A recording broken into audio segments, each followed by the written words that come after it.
నరలోకం, దేవలోకం, నాగలోకం, ఆ లోకం, ఈ లోకం, ఇలా అన్ని లోకాల గురించి చెప్పుకోవడానికి మాత్రమే పనికొస్తున్నాం మనం. ఆ లోకాలను చూసిన వాళ్ళు లేరు, చూసి తిరిగి వచ్చిన వాళ్ళు లేరు. కానీ తప్పుకు శిక్ష ఉంది అంటారు, స్వర్గం అంటారు, నరకం అంటారు. కానీ నరకానికి వెళ్లి చూసి తిరిగి వచ్చిన వాడు లేడు. స్వర్గంలో విందు వినోదాల్లో పాల్గొని మన దగ్గరకు వచ్చి చెప్పిన వాడు లేడు. కానీ అన్నీ నమ్ముతాం, మనుషులం కదా. కష్టం అంటే భయం, కన్నీరంటే చాలు కిలోమీటర్ దూరం పారిపోతాం. అందుకే మనం మనుషులం. ఒకవేళ నాకు భయం లేదు అంటే వాడు అసలు మనిషే కాదు. భయం అనే మాటకి మీనింగ్ కూడా తెలియని బ్లడ్ రా నాది అని ఎవడైనా అంటే వాడు నిజంగానే చదువుకోలేదు అని అర్థం. ఎందుకంటే చదువుకొని ఉంటే మీనింగ్ తెలియకుండా ఎలా ఉంటుంది? సొల్లు ఎక్కువైంది కదా, నాకు తెలుసు. కానీ ఇక కాన్సెప్ట్ లోకి వెళ్దాం. నాగలోకం. ఇప్పుడు నాగలోకం గురించి, సర్పయాగం గురించి చెప్పే ముందు మన తెలుగు మోజో లోకం మీకు చాలా సమాచారాన్ని అందించడానికి ప్రయత్నిస్తుంది కదా. నిజంగా తెలుగు మోజో అందించే సమాచారం మీకు నచ్చుతుందా, నచ్చట్లేదా? మీకు నచ్చకపోయినా నేను వీడియో చేయడం మాత్రం మానను. నచ్చలేదు అని చెబితే మానేస్తాడేమో అనుకుంటున్నారేమో. గట్టిగా చెప్పాలంటే నేను చేసే ప్రతి వీడియో పర్ఫెక్ట్ గా ఉంటుంది. మీకు నచ్చకపోతే అది నా తప్పు కాదు. కానీ మీకు నచ్చేలా వీడియో చేయడం కోసం నేను ఎంత కష్టపడతానో నాకు కూడా తెలియదు. అందుకే మీకు తెలుగు మోజో అంటే ప్రాణం. ప్రాణం అంటే గుర్తొచ్చింది, సర్పయాగంలో కొన్ని వేల పాముల ప్రాణాలు తీసిన వ్యక్తి గురించి కూడా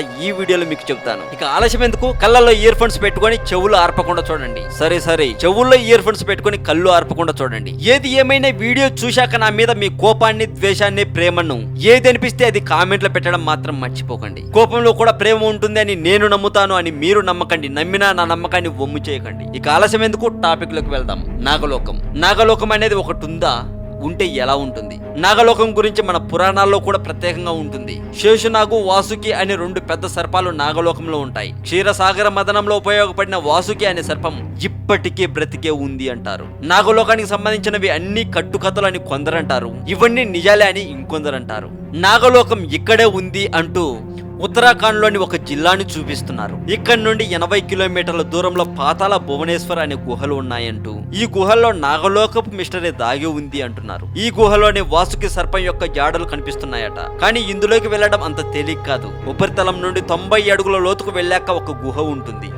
ఇక్కడ శేషునాగు ఆకారంలో ఒక ఆకృతి కనిపిస్తుందట. దానిపై అర్ధవృత్తాకారంలో ఒక సహజ నిర్మాణం ఉంటుంది. ఇంకా శేషునాగు కూరలు లాంటివి అమరికలు, దాని విషపు పళ్ళు స్పష్టంగా కనిపిస్తాయట అక్కడ. సరిగ్గా ఇదే ప్రదేశంలో పూర్వం కొన్ని లక్షల పాములు ఉండేవట. ఈ ప్రదేశంలోనే అర్జునుడి మునిమనవడు అయిన జనమేయ మహారాజు తన తండ్రి పాము కాటుకి బలి అయ్యాడని కోపంతో నాగజాతిని మొత్తం నాశనం చేయదలిచి మహాసర్పయాగం నిర్వహించాడట. ఈ మహాసర్పయాగం అనేది గుర్తుపెట్టుకోండి. ఈ మహాసర్పయాగం గురించి చివర్లో చెబుతాను. ఈ యాగంలో కొన్ని లక్షల పాములు మరణించాయి. ఈ గుహలో ఇప్పటికీ జనమేయుడు చేసిన సర్పయాగం యొక్క గుండం కనిపిస్తుందట. ఇక్కడ వాసుకి సర్పం ఒక శివలింగాన్ని ప్రతిష్ఠించి ఎంతో భక్తితో పూజించేదట. దానికి నిదర్శనంగా ఇప్పటికీ అక్కడ శివలింగం దర్శనమిస్తుందట. ఈ గుహ గురించి స్కంద పురాణంలో చాలా క్షుణ్ణంగా వివరించి ఉంది. దానితో ఈ గుహ సరిగ్గా సరిపోతుంది అని చరిత్రకారులు అంటున్నారు. భారతంలో కూడా పాండవులు హిమాలయాలకు వెళ్లే ముందు చివరిసారిగా ఈ గుహలో ధ్యానం చేసుకున్నట్లు చెప్పబడింది. ఇక మహాసర్పయాగం గురించి చెప్పుకుందాం. మహాభారతంలో జనమేజయుడు చేసిన యాగం పేరు సర్పయాగం. దీని ముఖ్య ఉద్దేశం ప్రపంచంలోని పాములన్నిటినీ అగ్నిలు కాల్చి చంపడం. పాండవుల అనంతరం పరీక్షిత్తు అనంతరం జనమేజయుడు చక్రవర్తులయ్యారు. అయితే మహాభారతం కథ ఆరంభంలో ఆది పర్వంలోనూ సర్పయాగం ఉదంతం వస్తుంది. నైమిషారణ్యంలో సూతుడు సౌనకాది మునులకు సర్పయాగం గురించి చెప్పాడు. ఉదంకోపాఖ్యానంతో ఈ వృత్తాంతం ప్రారంభమవుతుంది. పైలుడు అనే మహర్షి శిష్యుడు ఉదంకుడు. అతను ఒక మారు గురుపత్ని కోరికపై మహిమాన్విత కుండలాలు తీసుకుని వెళ్తుండగా వాటిని తక్షకుడు అపహరించాడు. అందువలన అతను తక్షకుని పట్ల, నాగజాతి పట్ల కోపాన్ని పెంచుకున్నాడు. జనమేజయుని వద్దకు వెళ్ళి సర్పయాగం చేయమని ప్రోత్సహించాడు. జనమేజయుని తండ్రి పరీక్షిత్తు తక్షకుని విషాగ్నికి బలి అయిన సంగతి గుర్తు చేశాడు. జరిగిన వృత్తాంతం సాక్ష్యాలతో సహా తెలుసుకున్న జనమేజయుడు సర్పయాగానికి ఆజ్ఞ ఇచ్చాడు. సర్పయాగం తీవ్రంగా సాగింది. హోతలు మంత్రోచ్చారణ చేస్తుంటే ఎక్కడికెక్కడి నాగులు హోమములు తగలబడిపోసాగాయి. కానీ తక్షకుడు ఇంద్రుని ఆశ్రయించి ఉన్నాడు. సహేంద్ర, తక్షక స్వాహ అని హోతలు విధివిహితంగా మంత్రోచ్చారణ చేయగానే తక్షకునితో పాటు ఇంద్రుడు కూడా యజ్ఞగుండం వైపు జారిపోనారంభించాడు.